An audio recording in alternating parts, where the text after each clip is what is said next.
সর্পকুলের প্রসঙ্গ আসলে আমাদের আগে আস্তিক মুনির কথা মনে হয়। চলুন তো আজকে আমরা জেনে নিই আস্তিক মুনি কে ছিলেন এবং সর্পকুলের সাথে তার সম্পর্কই বা কী, আর জন্মেজয়ের সর্পযজ্ঞ থেকে কিভাবে তিনি সর্পকুলকে রক্ষা করলেন। রাজা পরীক্ষিত এক অভিশাপের ফলে তক্ষক সাপের দংশনে মৃত্যুবরণ করেন। পিতার মৃত্যুতে শোকাহত রাজা জন্মেজয় প্রতিজ্ঞা করেন, আমি পৃথিবীর সমস্ত সাপকে ধ্বংস করব। তাই তিনি আয়োজন করেন এক ভয়ঙ্কর সর্পযজ্ঞ। সেখানে সাপেরা যজ্ঞকুণ্ডে পুড়ে মরতে থাকে একে একে। এই যজ্ঞ এত শক্তিশালী ছিল যে তক্ষক না ইন্দ্রলোকেও নিরাপদ ছিল না।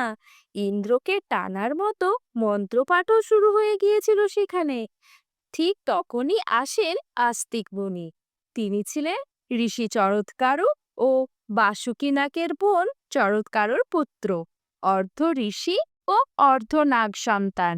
ছোট বয়সে গভীর জ্ঞান অর্জন করেছিলেন। তিনি মাতার আদেশে জন্মেজয়ের যজ্ঞসভায় প্রবেশ করেন এবং বলেন, তোমার তুল্য প্রজাপালক রাজা জীবলোকে নেই। তুমি বরুণ ও ধর্মরাজের তুল্য, যমের ন্যায় ধর্মজ্ঞ, কৃষ্ণের ন্যায় সর্বগুণ সম্পন্ন। আস্তিকের এই স্তুতি শুনে জন্মেজয় বললেন, তিনি অল্প বয়স্ক হলেও বৃদ্ধের ন্যায় কথা বলছেন, তাই বর দিতে ইচ্ছা প্রকাশ করি। তখন আস্তিক বললেন, আপনার কাছে একটাই বর চাই, এই যজ্ঞ থামান। কারণ প্রতিশোধ শুধু আগুন জ্বালায়, পুড়িয়ে দেয় করুণা, ধর্ম আর মানবতা। রাজা জন্মেজয় প্রথমে দ্বিধায় পড়ে গেলেন, কিন্তু প্রতিজ্ঞা অনুযায়ী বর দিতে রাজি হন। তিনি যজ্ঞ বন্ধ করেন।